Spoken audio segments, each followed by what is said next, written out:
They strike with lightning speed, a huge bolt of destruction. These forces baffle experts who are on a desperate mission to predict when and where the next big one will hit. With each earthquake, you have things that you didn't predict before. We'll circle the globe, examining significant earthquakes of our time, each more powerful than the last, each with its own compelling mysteries, each propelling us towards a projected ultimate disaster, a monster quake that could rock our world.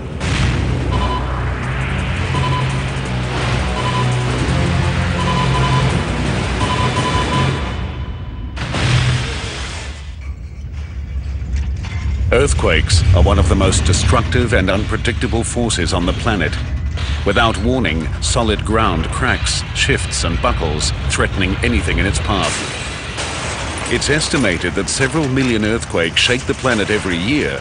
Most are barely detectable tremors, but at least once a year, somewhere on the globe, a major event strikes. Most earthquakes are created by movements of titanic slabs of the Earth's crust, called tectonic plates. Enormous pressure builds as the plates strain against each other. When plates slide past each other, a strike-slip earthquake forms. When plates collide head-on and one slides under the other, a thrust earthquake occurs.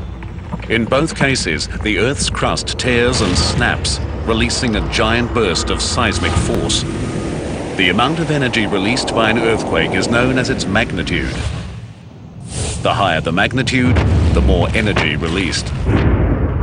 An earthquake of magnitude 8 or higher releases as much energy as 1 billion tons of TNT, or 67,000 Hiroshima bombs. It's only a matter of time before another city is hit by a devastating earthquake. To prepare for the inevitable future, it's essential to learn from the past.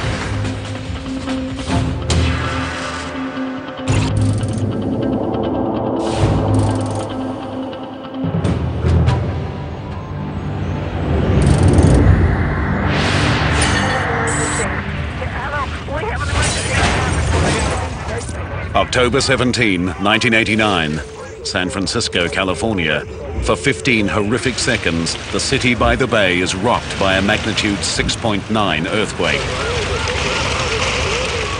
The epicenter is near a mountain in Santa Clara County called Loma Prieta. Everybody's door and help them get out. Suburbs close to the mountain suffer serious damage. The ground splits open in huge gashes, hundreds of homes are thrown off their foundations, and small communities are ripped apart. 22 people were dead. But bizarrely, the greatest devastation and loss of life is 97 kilometers to the north in Oakland and San Francisco.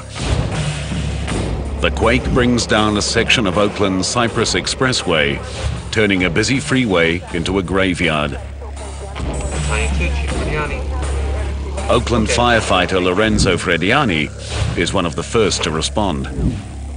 It was a horrible scene. It was such a large-scale disaster. Seeing huge pieces of the freeway on top of cars, fires beginning to erupt, everyone just yelling and screaming for help. But amidst the horror, there is a life-saving stroke of luck. The earthquake hit as the two local baseball teams, the San Francisco Giants and the Oakland Athletics, faced off in the World Series. Millions are watching the game, and traffic is much lighter than usual. The fact that we had the ball game between the two Bay Area teams easily saved thousands of lives. As rescuers desperately try to free those trapped on the Cypress Expressway, another disaster unfolds across the bay.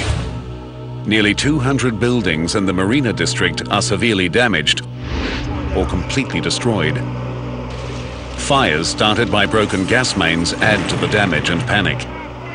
Stunned residents flee into the streets, but even as the marina suffers catastrophic damage, neighborhoods surrounding it escape almost unscathed. Seismologists like Jack Boatwright struggle to understand the quake's selective destruction. The ground motion and damage in the marina was a surprise not just to the lay people, it was also a surprise to seismologists. The earthquake seemed to defy logic. It targeted two specific areas, 97 kilometers from the epicenter, leaving most of the Bay Area untouched. Boatwright and his colleagues set out to solve this mystery by going back to basics. When a fault ruptures, spherical waves of energy are released, traveling through the ground until they reach the surface. Like any other kind of wave, they can bend, reflect, or join together to make bigger waves. Oakland and the Marina District were unlucky enough to be hit by a seismic double team, two sets of waves that joined together. One set traveled directly from the earthquake center to the surface. Another traveled deep into the earth, then bounced off the boundary between the solid crust and the molten layer beneath it. The reflected waves reached the surface 97 kilometers away from their source, directly under Oakland and the Marina District. This seismic double whammy was bad enough, but it became much worse when combined with a fatal mistake made by the city's forefathers. 100 years ago, this land didn't exist. As the Bay Area rapidly expanded, stretches of ocean became beachfront property. The shallow edges of the bay were filled in with sand and debris. The difficulty is these very fine and clean sands. When an earthquake occurs and you start shaking them, there's really nothing binding the sand together. It becomes actually a liquid. Liquefaction is a deadly side effect of many large earthquakes. As solid ground turns to liquid, roads are destroyed, buildings topple, and underground pipes rupture. Liquefaction severed a gas main in the marina, igniting an inferno. The total cost of the quake was huge. 63 people died, 4,000 were injured, and 20,000 structures were damaged or destroyed. For seismologists, the 6.9 Loma Prieta quake was a brutal wake-up call. They were surprised by the reflection of seismic waves that struck the Marina District and Oakland. With each earthquake, you have things that you didn't predict before. Every earthquake is in fact a learning experience. But the 1989 Loma Prieta quake was not the worst to strike San Francisco. The same side effects of liquefaction and fire killed thousands when a much bigger earthquake struck, destroying most of the city by the bay.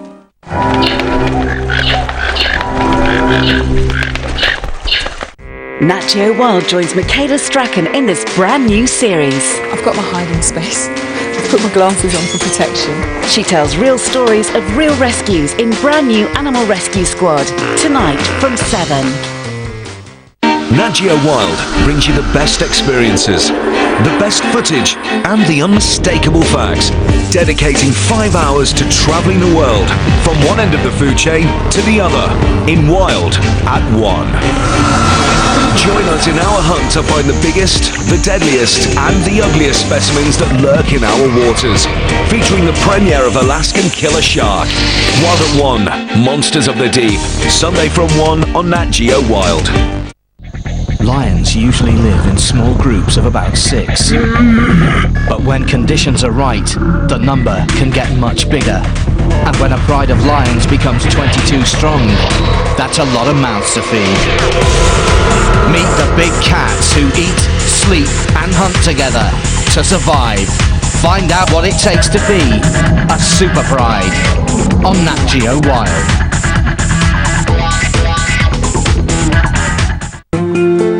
Around 10 million people visit Australia's zoos each year. But this is what they don't see. We witness some domineering animals go under the knife. Experience unpleasant arrivals.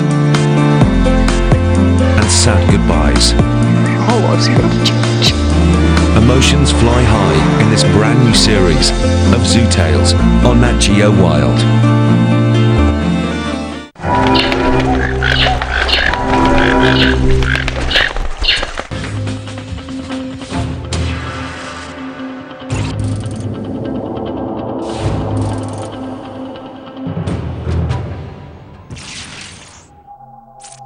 around the turn of the century, San Francisco was actually the premier city on the west coast of the United States.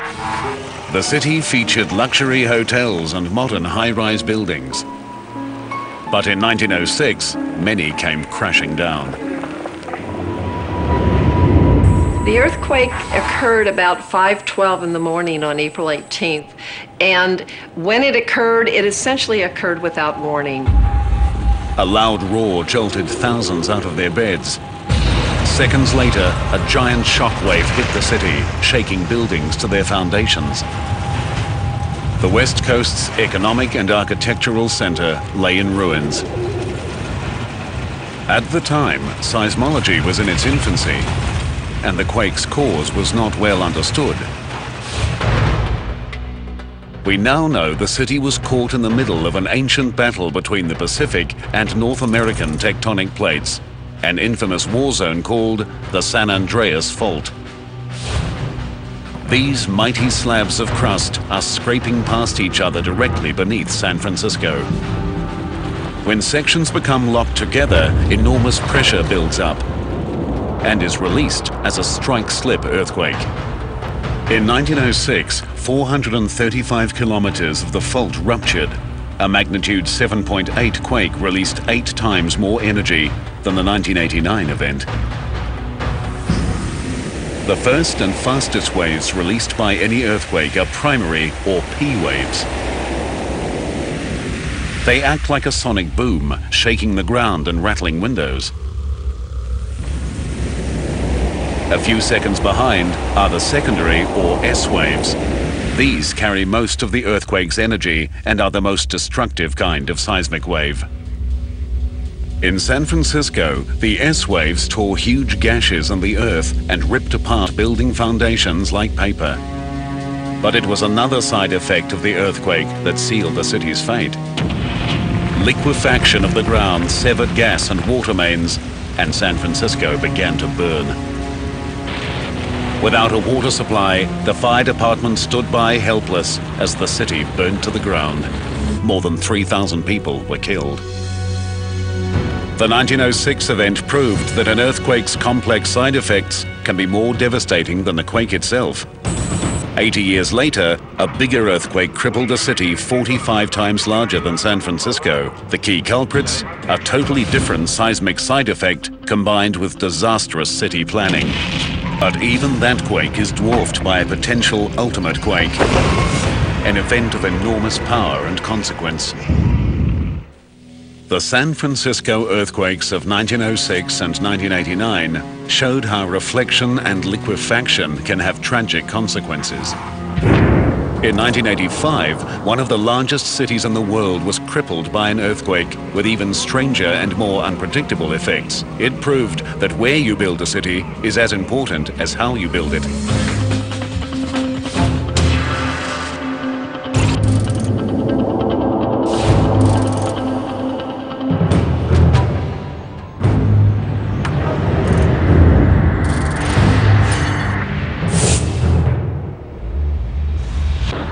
Mexico City is one of the world's largest cities, with a current population of more than 20 million. The metropolis sprawls across a mountain valley in the center of Mexico. It's a city of non-stop activity, its massive population busy day and night. On September 19, 1985, dawn breaks on a typical autumn morning. Millions of people face the new day. Suddenly, the earth begins to writhe and buckle. A magnitude 8 earthquake strikes the city. The epicenter is off Mexico's west coast. It unleashes 6 times more destructive energy than the 1906 San Francisco quake. Hundreds of multi-storied buildings disintegrate into rubble. Thousands of others are severely damaged. I didn't know what was happening. Your mind is racing 1,000 miles per hour. You don't know if you're already dead. The city struggles to cope as phone and electricity lines are severed, emergency services overwhelmed, and millions left to fend for themselves. 3 of the city's largest hospitals are severely damaged, adding to the chaos and casualties. One of the most horrific scenes is at the Nuevo León, a 15-story apartment building. Of the 1,800 people who lived here, more than 600 were killed. Cutremur Abarca is a stunned witness as the Nuevo León falls victim to the earthquake's rage. I recall it like a nightmare because this huge structure, so solid for us, in those moments it was collapsing, like if it was made of paper, like a model that an invisible hand was pushing down.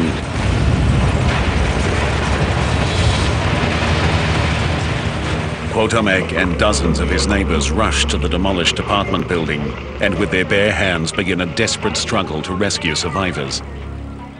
There was a survivor, he was trapped by the debris. We couldn't move the concrete above him. It was so heavy. I was holding the right hand of this man, trying to encourage him. He was complaining, "This is so painful, it hurts." And he died. The death toll is estimated at anywhere between 9 and 35,000. The true number may never be known. Why was this mighty city victim to such devastation? Mexico City is in the center of the country, hundreds of kilometers away from the earthquake's epicenter. And why were some areas practically annihilated while others were left untouched? For seismologists like Sina Lomnitz, this disaster would change their understanding of seismic waves. There are various surprising factors that intervened to cause this particular earthquake to be a disaster. The quake was triggered by movements of the Cocos Plate, which collides with the North American Plate off Mexico's west coast. Unlike the San Andreas Fault, where 2 plates are sliding past each other, Mexico is the scene of a tectonic head-on collision called a subduction zone. Normally, one plate slides smoothly under the other, but when a section becomes stuck, enormous pressure builds up in the rock. On that fateful morning, the pressure finally becomes too much. A section of the Cocos subduction zone rips apart, blasting a massive shockwave of seismic energy towards Mexico at thousands of kilometers per hour. During most earthquakes, the greatest damage occurs close to the epicenter. This one is different. Coastal areas suffer some significant damage. But Mexico City, located 322 kilometers inland, bears the biggest brunt of the earthquake. Bizarrely, most of the city is barely damaged, while small specific areas are almost completely destroyed. Buildings between 6 and 15 stories high suffer the most. Shorter and taller structures in the same block survive virtually unscathed. To solve the perplexing mysteries, Lomnitz and his colleagues searched directly beneath their feet. Mexico City has a rather unusual location for a large city. 700 years ago, what today is Mexico City was a lake. The Aztecs built their capital city, Tenochtitlan, on an island in the middle of the lake. It was a massive complex of canals and causeways, with a structure as complex as any European city at the time. When the Spanish conquistadors captured and totally destroyed Tenochtitlan, they filled in the lake and constructed their own city directly on top of it. Centuries later, this turned out to be a very bad idea. The sedimentary layer on which the downtown area is built is a layer of very soft clay. It's practically a jelly. It's almost water. This ancient lake bed holds the key to the earthquake's strangely selective damage patterns. Over the first 3 days after the earthquake, we realized that severe damage, structural damage, had only occurred on the former lake area. The layer of soft lake bed was not just unstable, it acted like a seismic amplifier, trapping seismic waves and actually boosting their strength. Just like jelly will keep wobbling long after you shake it, the layer of mud under Mexico City continued to shake for 4 minutes after the earthquake. This is the major cause of the disaster. But that didn't solve the mystery of why buildings between 6 and 15 stories suffered the most damage. The answer came in the form of another destructive combination of seismic waves and loose sediments, a phenomenon known as resonance. Every object has a certain frequency that makes it resonate. If a singer hits the right note, they can shatter a glass just by subjecting it to its unique resonant frequency. Even a large object like a high-rise building can resonate. Depending on its size and structure, there is one energy frequency that will make it vibrate. By incredibly bad luck, the seismic waves trapped and amplified by the layer of mud under Mexico City were exactly the right frequency to make 6 to 15-story buildings resonate. The buildings began to vibrate, shaking themselves to pieces. Others smashed into their neighbors like battering rams. These freak circumstances doomed Mexico City. Many important facilities such as hospitals and schools were in the fatal size range singled out by the earthquake's fury. The Mexico City quake was a tragic example of the dangers of building on soft or reclaimed land. The unstable soils amplified the quake's effects and unleashed complex and deadly patterns of resonance. Today, buildings cannot be constructed on the unstable lakebed. Building codes and civil emergency plans are enforced to help prevent future disaster. The people of Mexico City know they're at risk from earthquakes. But millions of others live in striking distance of rare, mysterious quakes and don't even know it. And we're moving closer to an even bigger quake, a potential scenario that will combine liquefaction, fire, and other deadly side effects in a brutal, ultimate disaster. San Francisco and Mexico City both fell victim to earthquakes spawned by the volatile boundaries between tectonic plates. Half the world's large cities are within striking distance of major faults like this, but the other half are not necessarily out of danger. There is a totally different type of earthquake.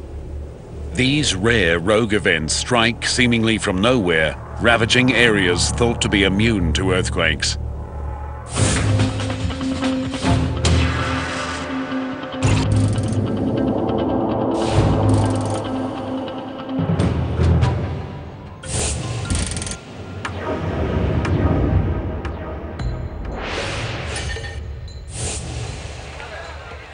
January 26 is India's Independence Day. But in 2001, the celebrations are forgotten when a massive earthquake strikes the western province of Gujarat.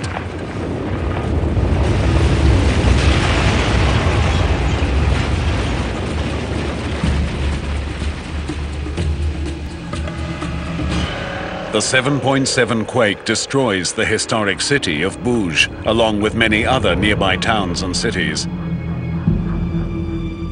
20,000 people are killed and 1 million homes lost or damaged. 200 villages are wiped from the map. Paul Bowden is a Memphis, Tennessee-based seismologist who traveled to India to study the quake. What we saw was an immense amount of devastation. The human toll was incredible. It was a horrible place to actually be doing the work that we had to do. For scientists like Bowden, the most stunning aspect of the quake is not the scale of the damage, but the fact that it occurred at all. According to the theory of plate tectonics, this earthquake should not have happened.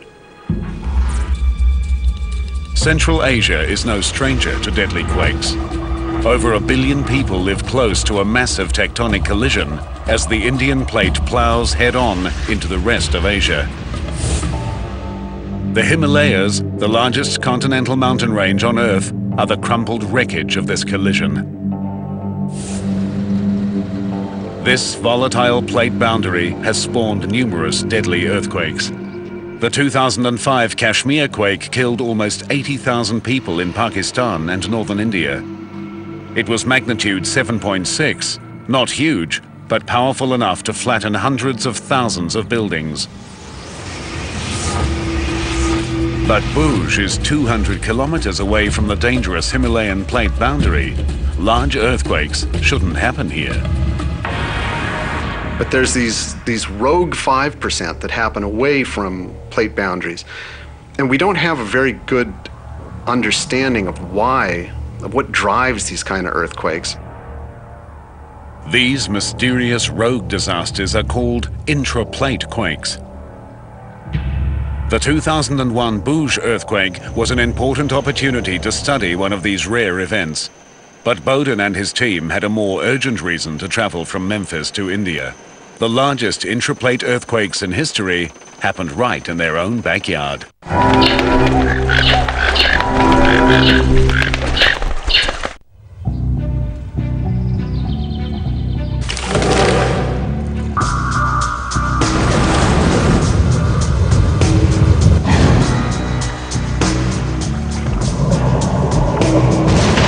Nat Geo Wild investigates 6 shocking unsolved cases to find out what drove these animals to become man-killers.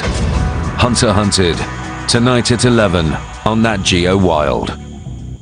Nat Geo Wild brings you the best experiences, the best footage, and the unmistakable facts, dedicating 5 hours to traveling the world from one end of the food chain to the other, in Wild at 1.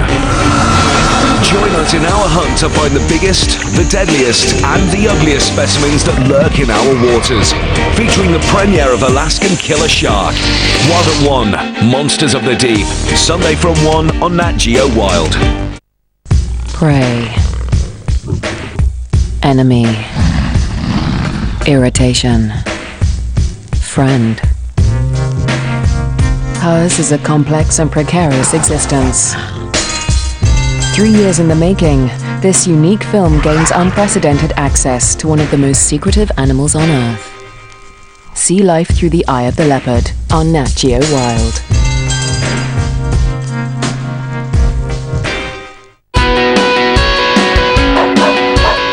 The brand new series of Animal Inspectors.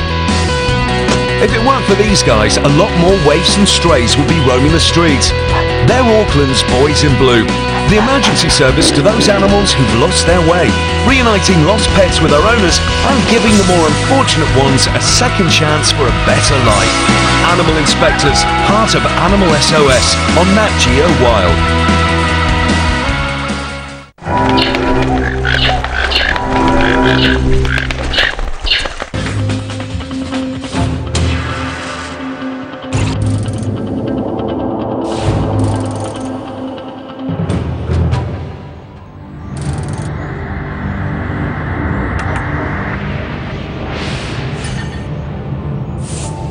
In the winter of late 1811 and early 1812, the Midwest of the United States was torn apart by a swarm of massive earthquakes. They were probably bigger than any quake to hit California, and are named after an ordinary town with an extraordinary secret, New Madrid. The magnitude of each can only be estimated, since seismic recording instruments didn't exist, but there is no doubt they were huge. The first, estimated at magnitude 8, hits on the 16th of December 1811.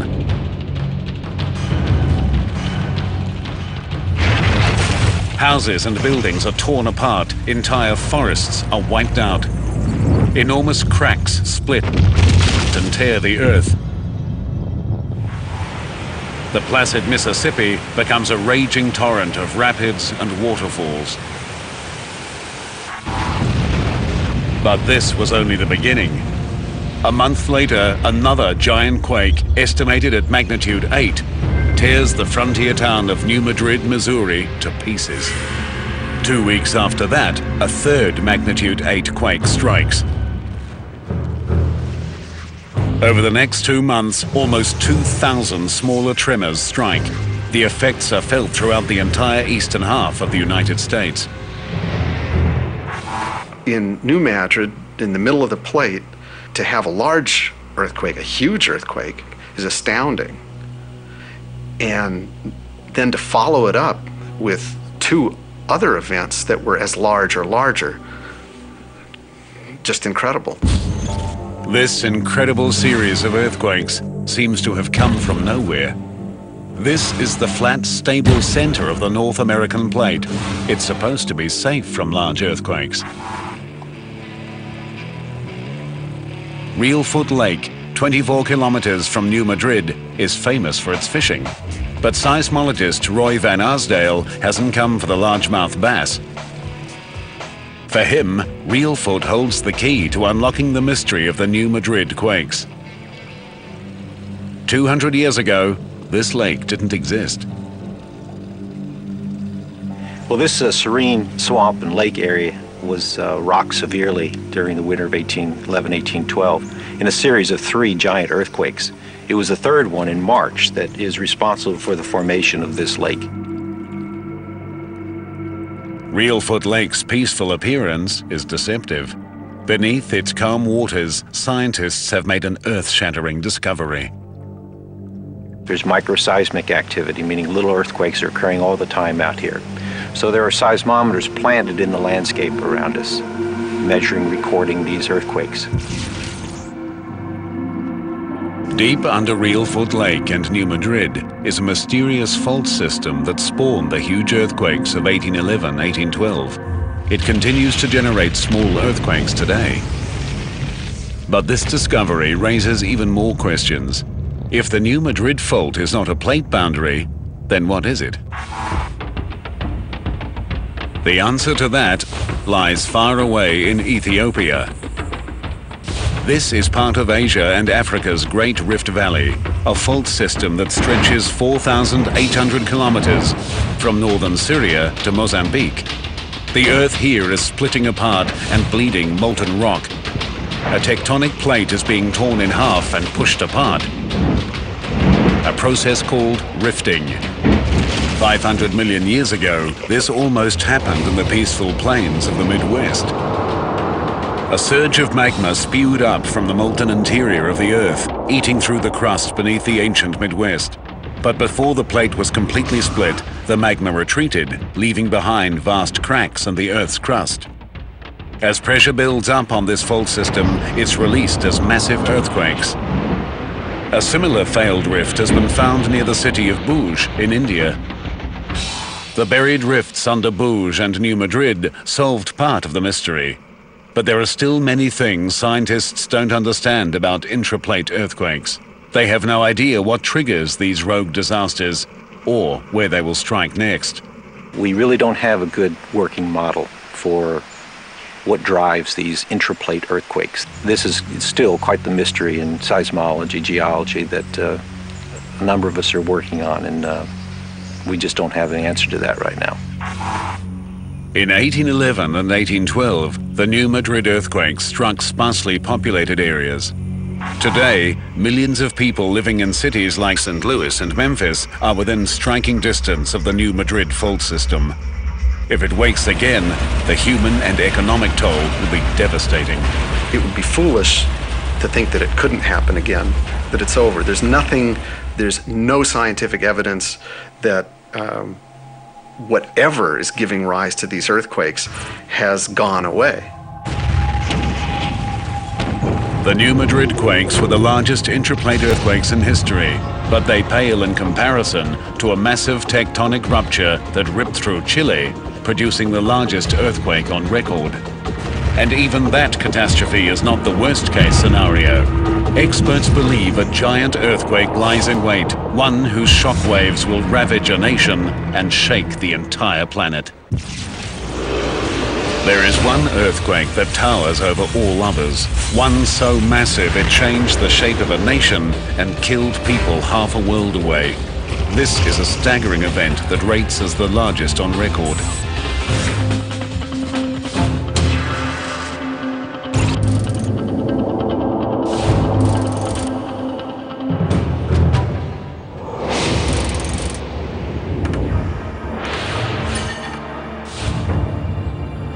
In the small Chilean town of Maullín, life is quiet and simple. Its 1,500 residents depend on the sea and the soil to survive. But in 1960, both elements conspired to decimate this peaceful place. Juana Lopez was 8 months pregnant when her world was torn to pieces. I was at my sister's house and felt a movement. Immediately I realized it was an earthquake. Nelly Gallardo was also caught by the earthquake's violence. We couldn't stand up. We had to sit down and hold to our fins. But the fences were moving like this. Then the earth started to open. But the shaking in Maullín is just the beginning. A massive catastrophe is spreading across Chile, killing thousands and shaking the entire nation to its core. 161 kilometers off the Chilean coast, the small, dense Nazca plate slams into the much larger and lighter South American plate, creating a subduction zone. This is far more dangerous than the one that affected Mexico in 1985, because here it runs the entire length of the continent.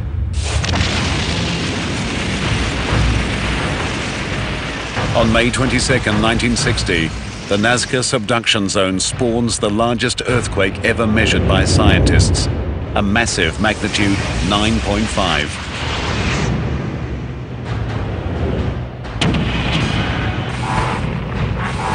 The amount of energy unleashed is equal to 32 billion tons of TNT, or more than 2 million Hiroshima bombs. The intense seismic waves tear apart cities caught in their path.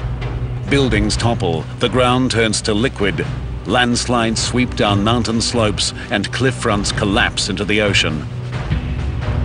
The city of Valdivia, close to the epicenter of the quake, is besieged. Almost half the city is reduced to rubble.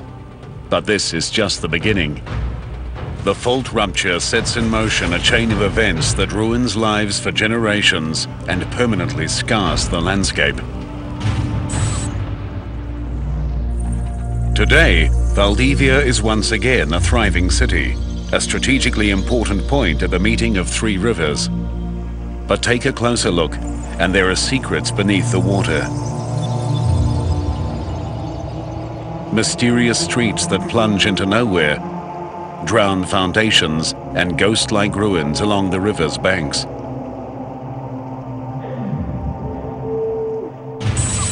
The 1960 earthquake did far more than shake things up. It forever changed the shape of the land itself. This ruined landscape is the victim of a side effect of the massive Chilean earthquake called subsidence. Valdivia's fate was sealed hundreds of years before the quake. For centuries, pressure built up along the boundary of the two great tectonic plates off Chile's coast. The South American plate began to slowly bulge upwards under the strain. When the fault ruptured in 1960, the strain was released on the South American plate. It snapped back to its natural shape, luring a vast swath of land 2.5 meters. For the people of Valdivia, this is a disaster that will last for generations.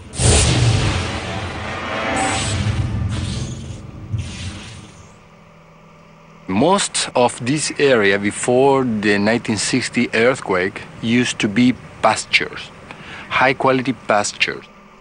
The ground dropped 2 meters down, and now the tides cover every day this land. So there was a huge damage on the economy of these people here because they lost the soil, the better soil of the area.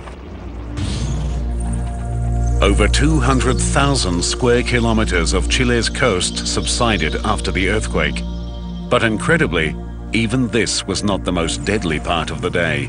They said we need to be prepared because the sea is coming in, the tsunami is coming, and we have to climb up the hill. Just 15 minutes after the massive quake, a series of giant earthquake-generated tsunami waves slam into the coast. Some are 18 meters high. From her vantage point on the hill above Maujin, Juana watches as half the town is washed away. The waves were coming in, trying to imprison us. We heard another wave coming, starting to move the houses that were on the shore, making them hit one another. It was a terrific noise, a noise that scared us. But Nelly Gallardo had no time to get to safety. She was caught by the full fury of the waves. As the wave was advancing, trees and other things were disappearing in its path. I climbed up into some trees, but when the second wave came, the trees were not strong enough to hold us. So I jumped onto a log and tried to hold on and keep my face out of water. Then a boy climbed onto the log too. 122 people from Maujin drowned that night, but somehow Nelly survived. The giant waves wreaked havoc far beyond Chile. They radiated out from the fault rupture, striking other unsuspecting Pacific locations. 15 hours after the earthquake struck, the tsunami reached Hawaii. The port city of Hilo was devastated and 61 lives lost. 7 hours later, the tsunami hit Japan, killing 122 people. When it was all over, the great Chilean earthquake killed 2,000 and left 2 million homeless. It remains the largest earthquake on record. But records were made to be broken. Scientists believe another giant earthquake lies in Chile's future, one that could be much, much worse. The evidence pointing towards an ultimate disaster lies on a remote section of coastline in southern Chile. This was once a big forest until the 1960 earthquake and tsunami devastated the area and left only twisted stumps. To the trained eyes of geologist Marco Cisternas, this deserted beach holds vital clues to Chile's seismic future. The 1960 event wasn't a unique event. Although it was a giant, it wasn't unique. In this outcrop, you can see there is a buried soil here. This is 1960 soil covered by a tsunami sand layer here. And below that, you can find another soil corresponding to the 1575 earthquake. Along this coast, there is evidence of another dozen earthquakes that ravaged the area in the last 2,000 years. So it is certain that in the future, another earthquake, giant earthquake, is going to strike central Chile.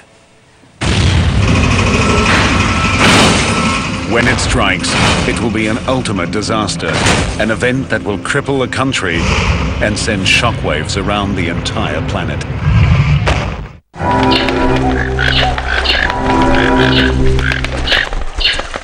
Nat Geo Wild joins Michaela Strachan in this brand new series. I've got my hiding space. I've put my glasses on for protection. She tells real stories of real rescues in brand new Animal Rescue Squad. Tonight from 7. Nat Geo Wild brings you the best experiences, the best footage, and the unmistakable facts, dedicating 5 hours to travelling the world from one end of the food chain to the other in Wild at 1. Join us in our hunt to find the biggest, the deadliest, and the ugliest specimens that lurk in our waters. Featuring the premiere of Alaskan Killer Shark. Wild at 1, Monsters of the Deep. Sunday from 1 on Nat Geo Wild. The Indonesian island of Komodo. Home to the world's largest lizard. Dragon. With serrated dagger-like teeth and a lethal concoction of venom and bacteria, this confirmed man-eater can kill in one bite. Killer dragons on Nat Geo Wild. Australia, India, Africa, North America. Millions travel to these destinations every year, and there are countless reasons to visit. But we are giving you 12 good reasons not to go. The Deadly Dozen. From the man-eating great white in Australia, to the native-eating African lion, to tourist-consuming grizzly bears in North America. 12 deadly reasons to stay at home.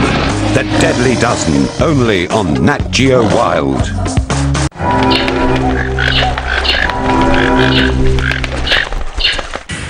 In 1960, the biggest earthquake ever recorded rocked Chile.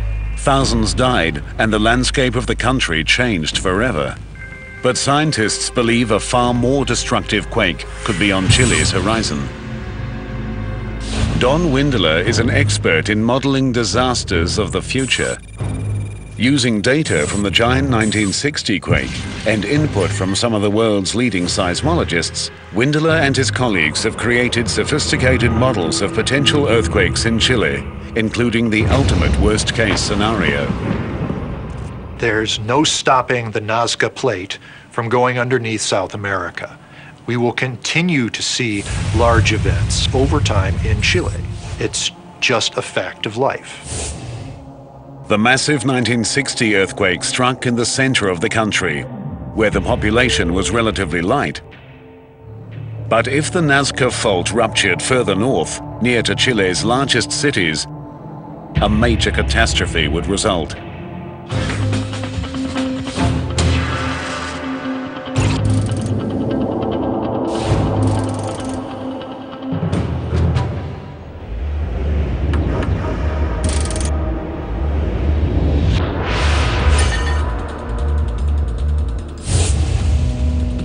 Valparaiso is one of Chile's major ports and home to its navy and houses of parliament. The city sits in an amphitheater facing the ocean. Most of its 270,000 inhabitants live on the steep hills above and are carried to their homes by unique machines called funiculars. Just up the coast from Valparaiso is the tourist resort of Viña del Mar, famous for its beaches and luxury hotels. Valparaiso and Viña del Mar are both part of Chile's most valuable stretch of land. If hit by a major earthquake, the nation would be ravaged. Windeler's nightmarish scenario begins 27 kilometers under the earth and 80 kilometers off the coast, in the collision zone between the Nazca and South American plates. A stress point snaps, starting a chain reaction. More than 1,400 kilometers of the subduction zone rip open like a zipper. Massive seismic shockwaves spread from the rupturing rock. The primary waves speed out at 29,000 kilometers per hour. The arrival of the P waves in Valparaiso feels like a long sonic boom. Windows and buildings shudder. Some of the P waves shoot up into the atmosphere, emitting a frightening roar.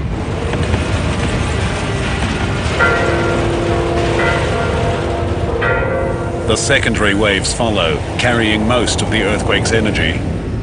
Some surface waves shake the ground from side to side, twisting railway lines and shattering concrete structures. Buildings are shaken from their foundations.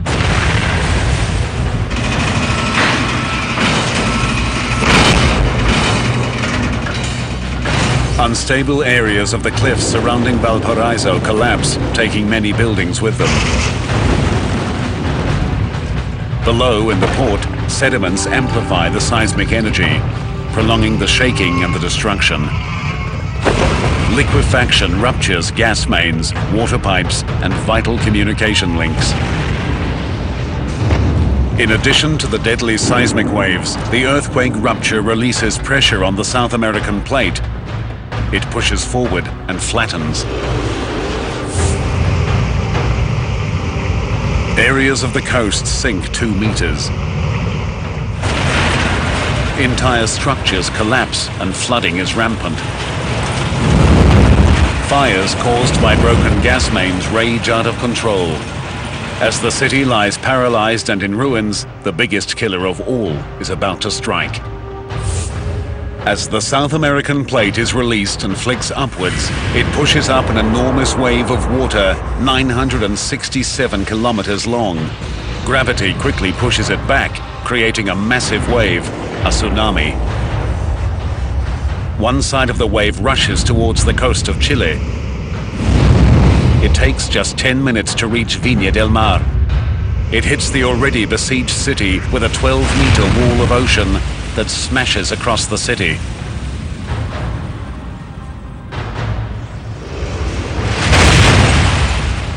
Thousands more lose their lives. The city is devastated. But the giant earthquake's deadly reach extends far beyond Chile. The same tsunami that pulverized Viña del Mar speeds across the Pacific for thousands of kilometers. Hours after the quake, huge waves strike New Zealand, Hawaii, and Japan. The west coast of the USA and the Philippines will also be hard hit. Chile's ultimate earthquake is now a global disaster. Taking the 1960 earthquake, this massive magnitude 9.5, and moving it closer to Valparaiso and Santiago is something that's not likely to happen anytime in the near future. It's highly unlikely. But at the same time, given what we know about Chile's tectonics and its past history, it's very difficult to exclude that from saying that it can't occur. Chile's ultimate disaster will probably not happen within our lifetimes, but scientists believe a major city will be struck by a devastating earthquake.